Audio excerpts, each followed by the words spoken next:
I'm going to talk to a little bit about being relentless. So it was about 2015, I picked up this book by Tim Grover called Relentless. And I read it, and he talked about 3 different categories inside of the book. And the whole time I'm reading the book, and when it's classifying what it was, I'm thinking of Andy Albright as the ultimate, what he calls cleaner inside of the book. As I'm reading the book, and after I read it, I gave Andy a copy of it. Andy read the book, and we were in Greece on the Alliance trip, and me and him were discussing it, and he's like, you don't need permission to be like this. You can decide to make these changes and do this stuff. So I always tell, guys on my team that are newer, that have known me for the less than that, I guess, 7 years when I read it, I was like, you should have known me 10 years ago. I was not relentless. I was not the guy that, I was more joked around, just had fun, all that stuff, and I wanted to change my life, and that book changed it. So inside the book, Tim talks about these 3 levels that you are, and keep in mind this lowest level one in the book, he trained NBA basketball players and great NBA basketball players. So this is like an NBA basketball player. So it's not someone that didn't even make it to the NBA, they're lower than this. So you're like, well, this sounds like me. Well, at least you made it to the NBA. You know what I mean? So, and it's the coolers. A cooler is someone that wants to be told what to do. They know what time practice is. They show up for practice. They go through the motions. They show up for the games. They know how to run the plays. They just want to be told what to do. As long as they're told what to do, they'll follow it and just do it. Those are the coolers. Their closers is someone that gets the job done most of the time. And what happened was when Tim Grover was he was coaching at the time, Michael Jordan, and they were doing what they called the dream team when they were playing in the Olympics. And he said, was watching practice, and he's like, that one guy, Jordan, is different than all these other guys that are considered closers. And he goes, I need to come up with a different word for him because he's different. So closers like Charles Barkley, Patrick Ewing, all those great players that get the job done most of the time. But Jordan was different. And he called Jordan a cleaner. A cleaner is someone that's unstoppable, that doesn't need to be pushed, and nothing's going to stop them and get in their way.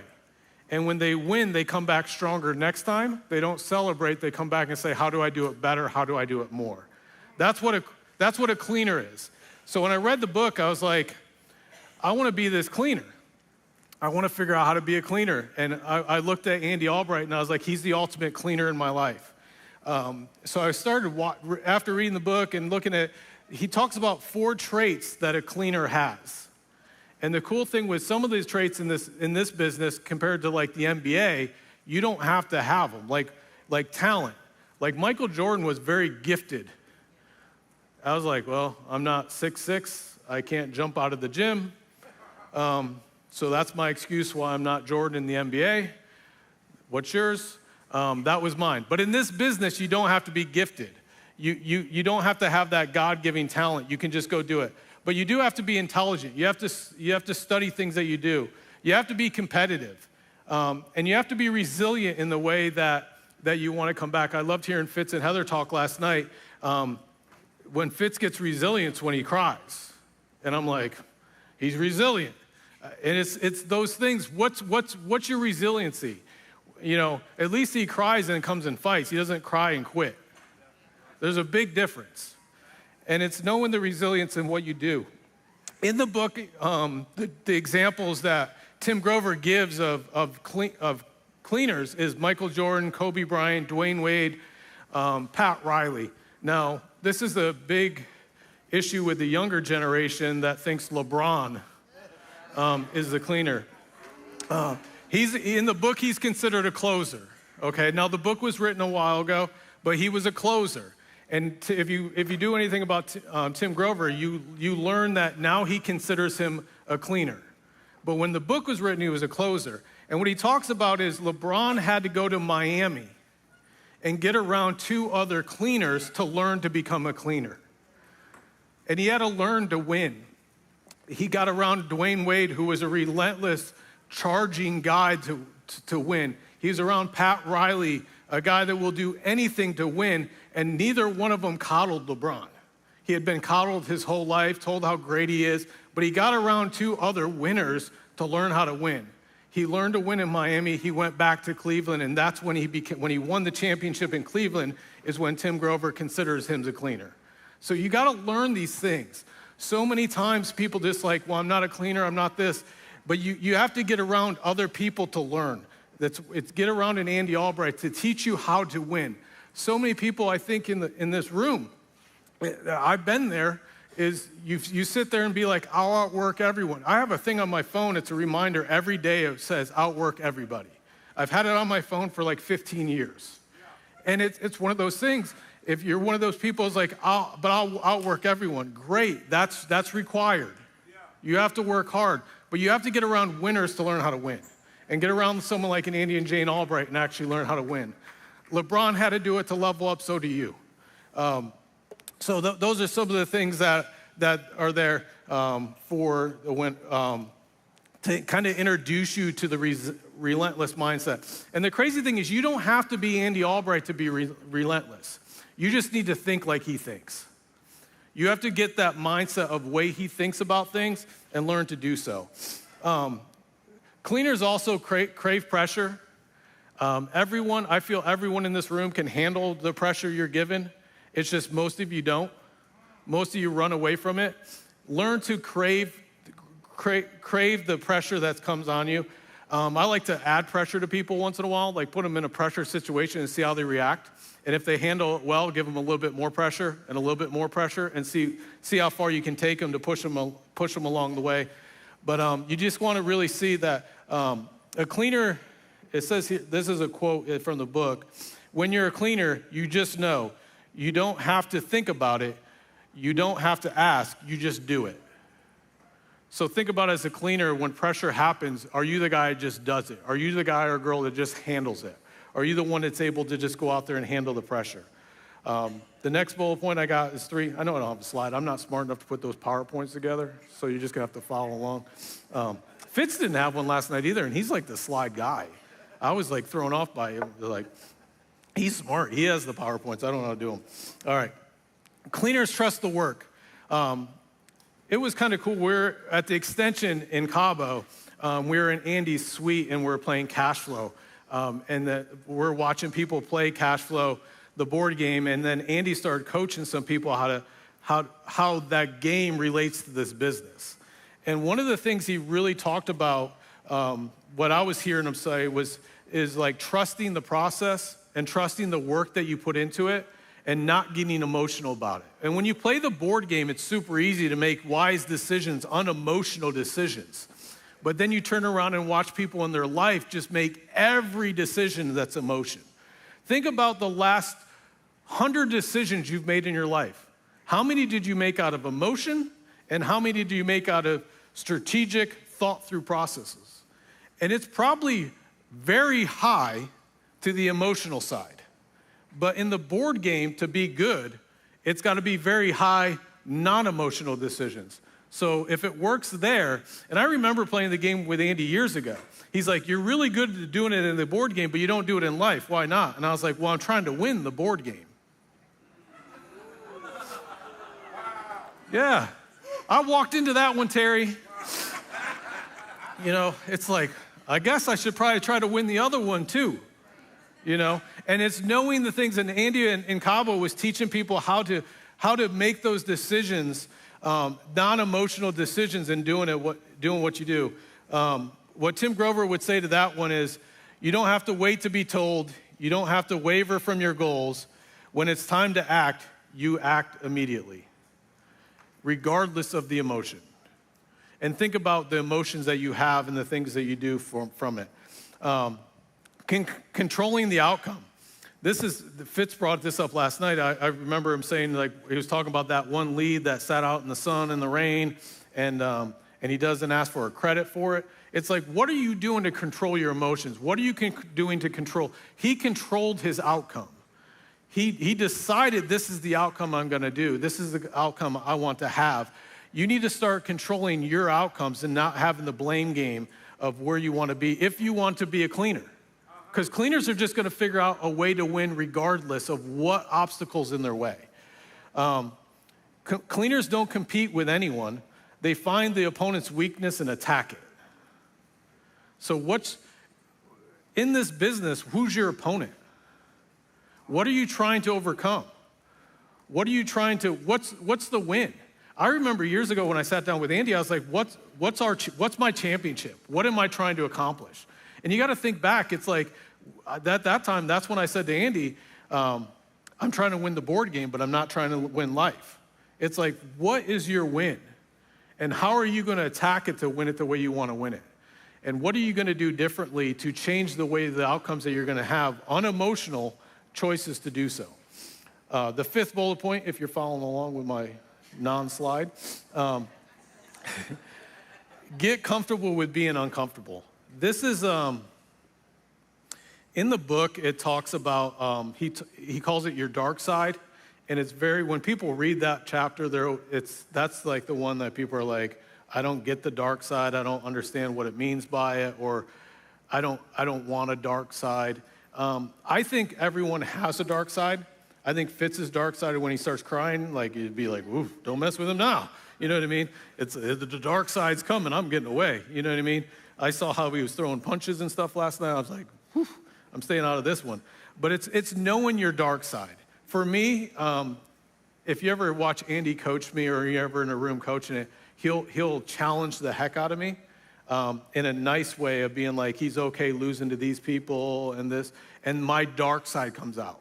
So my dark side is like, I'm going to prove you wrong. I'm going to prove you wrong. I'm going to prove you wrong. I'm going to prove you wrong. So if you ever want me to do something or try to just challenge me in a way that you want me to prove wrong, my dark side will come out. And the cool thing is when Andy starts challenging me, I know what he's doing. Like I'm sitting there and like, I'll be like, Andy, I'm aware what you're doing, but it's working. Okay?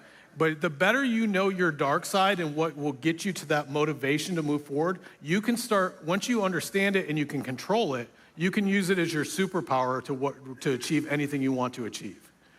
And it's having the emotional intelligence to be like, as long as I do that. And you look at someone like I look at like a Kobe Bryant, and he had his dark side. He had a hard time. Which one's Clark Kent? Is he Superman, or is he Superman? Okay. So that, like, the question for you would be which one's Clark Kent's alter ego? Clark Kent or Superman? Which one is he really? Tim Grover would tell you he's really Superman. His alter ego's Clark Kent. And most people say his alter ego is Superman, not Clark Kent. Kobe Bryant's alter ego, people think, was the Black Mamba. But the alter ego was Kobe. Because what he had to do is he had to create the Black Mamba because he never wanted to turn off who he was. And that was the killer on the court. But when he came home to the kids, he couldn't be the Black Mamba. So he had to create the alter ego of Kobe when he came home. But who Kobe really was the Black Mamba. And that's who he was all the time. And it's knowing these things. There's this one guy, me and Debbie Ben talk about him a lot. She's actually friends with him. I want to meet him. I'm like, Debbie, I'll hook it up. I want to meet this guy. But they did a movie on him. I highly recommend it. It's a great movie. But it's a story of a guy named Vinny Pazienza. He's a boxer. He's retired now. But the movie portrays it, and the way it was he was a great fighter, but he wasn't like the greatest. He was good. He was a closer. He wasn't elite. He was one of those guys in the movie. It kind of jokes. It's like one of the guys said to him, "Even when we win, we're in the hospital." He's one of those guys. Like, I'm going to be tough. I'm going to be tougher than the other guy. I'll take a beating and still win. That's how he was. And they hired him a trainer, a guy named Kevin Rooney. Before he trained Vinny, he trained this guy named Mike Tyson. And he redefined kind of how Vinny went about things. And he taught Vinny how to be great. He changed the way he thought, the way he fought, and he went out there and became champion of the world. Now, the crazy thing about Vinny is, after he became champion of the world, he got in a car accident and broke his neck. Okay? The doctors told him he would never walk again, let alone fight. And he told the doctor, "No, I'm going to fight." And the doctor said, "I promise you, if you let me fuse your neck, that you'll walk again." He goes, you're not fusing my neck because I'm going to fight again. So he wore one of those halos, you know, the things on your head to try to heal it naturally so he could fight again. And he wore that, and then he was going nuts where he couldn't, he would just miss fighting too much. He's a cleaner. He couldn't sit around, he couldn't be the patient to fight. So he started training with the halo on his head for boxing in his basement, lifting weights, doing different things with a halo. 13 months after having that removed, he became heavyweight champion, not heavyweight, he became champion of the world in his weight class again. And it's that what are you doing when no one's watching? Vinny was in the basement with a halo on his head lifting weights. No one was watching what he was doing. You don't have to love the work that you do. You just have to crave the end result so badly you'll do whatever it takes. And Vinny didn't love lifting weights in his basement. He craved the result of becoming champion of the world again. As a cleaner, what's your excuse why you're not where you want to be? What are you doing to overcome it? What are you doing to train to prepare for your championship? What's your business look like for the comeback when you break your neck? How are you preparing for that comeback? What are you doing like Vinny Pazienza? I'm going to come back. I'm going to actually show you guys a clip at the end of it. It's one of my favorite lines in the movie. I was going to just tell it to you, but I was like, he swears. They beep it out. But I was like, then people won't like me if I swear. So I was like, if I play the video, I'm not the one saying it. So I'll show you the video. But it's one of the things. But the way Vinny is and the way that he does it,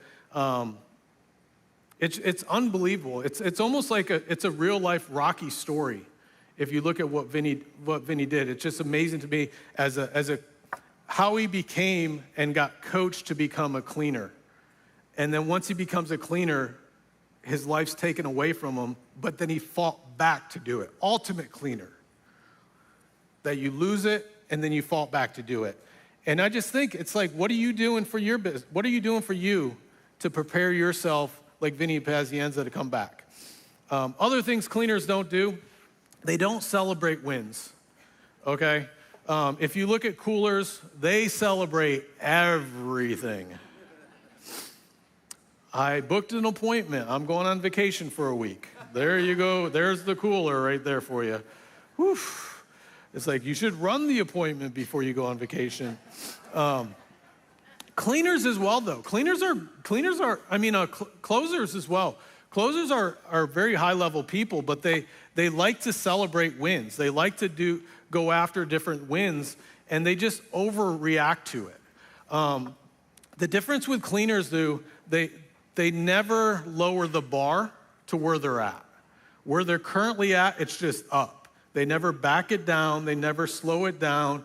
Our organization has had a goal to hit $2 million a month in premium, probably for like 2 years now. I've never come off that number because we haven't hit it.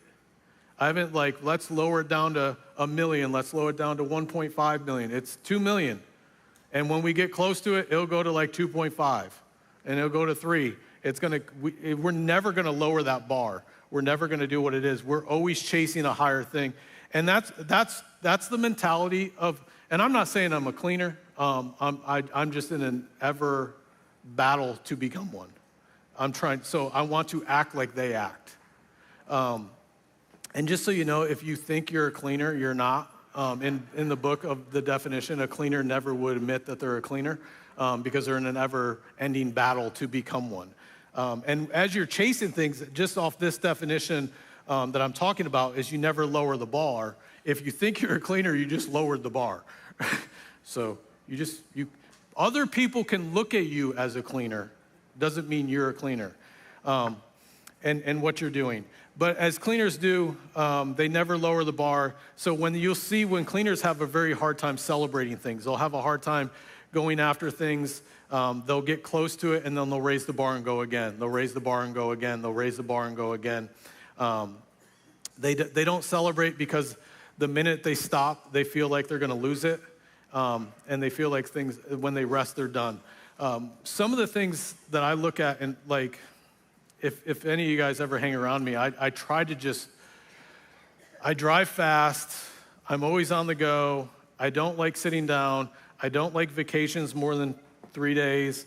I loved hanging out in Mexico with you guys for 10 days, but I was like ready to go like 2 or 3 days into it. And if you say he's working on his phone, that's because I was going nuts. I can't just sit on the beach. I can't just, I live at the beach and I never go. So it's kind of the mindset of what I try to do. But the reason I don't want to stop is I feel like the second I slow down, something bad will happen. And it's just the mindset that I've watched Andy do, and I have in my head that it's going to happen. Things are going to, if you slow down and do it. And it's creating the urgency being around someone like an Andy Albright to realizing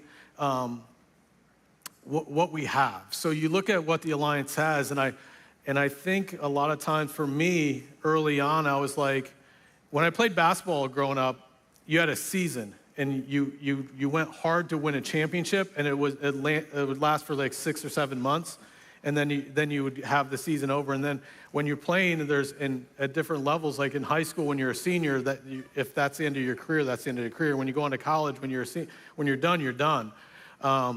So you have urgency built in because there's a period of time when things are going to end. In this business, I don't think we ever have the urgency of it's going to end. It's like, well, if I don't hit it this year, I can hit it next year, and there's no stop. And I'm here to tell you there is. You have to create urgency to move things along, to actually go hard for things that you want to accomplish. So you're never done. You're never going after things. The next point I have is that you're never done. That worked out well. There's no finish line for a cleaner. There's no thing, and I'm not saying this to scare people that say, I don't want to become a cleaner because there's no finish line. It sounds like a lot of work. It's really hard. It is. It's a lifestyle. You're choosing to do something to be great. In business, once you hit a goal, you raise the bar and go to the next one. It's build, lead, and repeat. You build something, lead, and then you repeat it. Build, lead, and repeat. And it's how often you do that. Cleaners don't stop until they get what they want. They don't blame, they don't pause, they don't get tired, they don't recognize failure.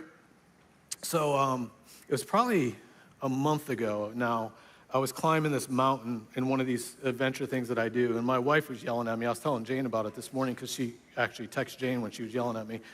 So I had this goal to beat my lap time ever.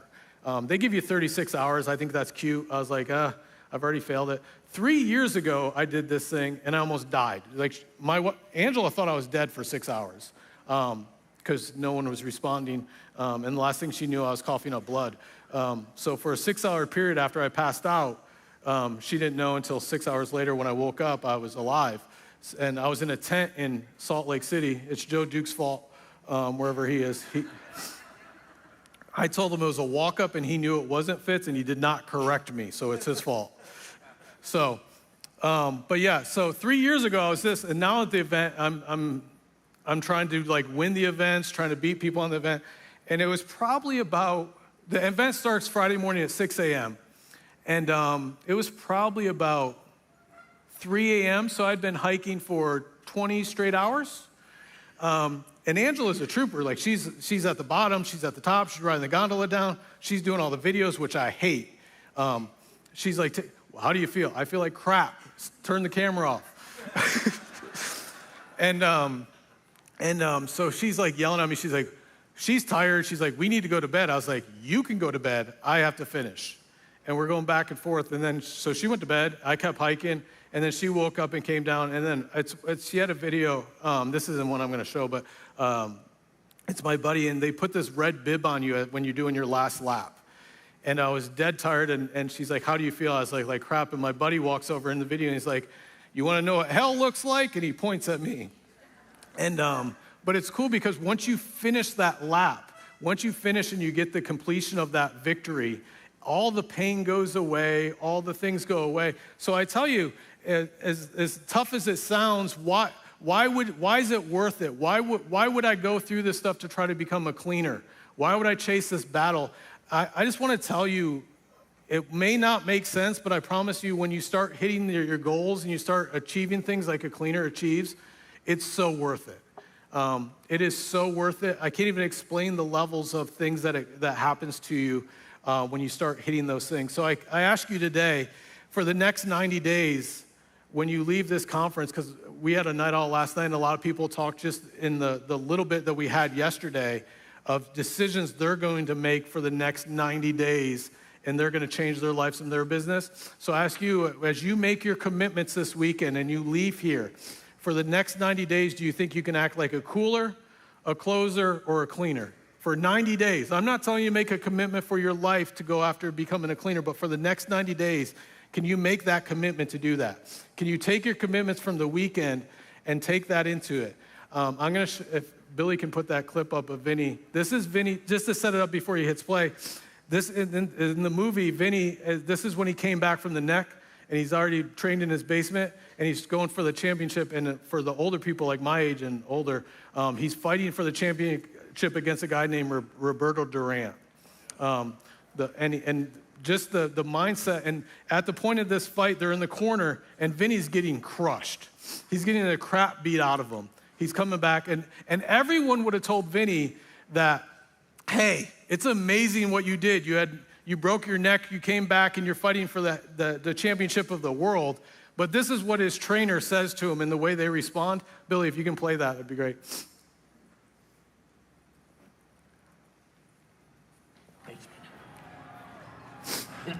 Basement.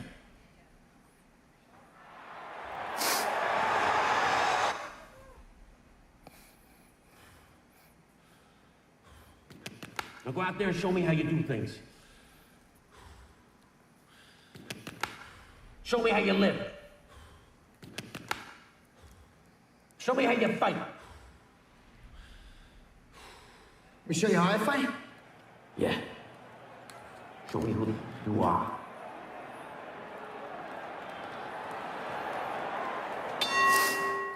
For the next 90 days from your commitments here, show me who you are.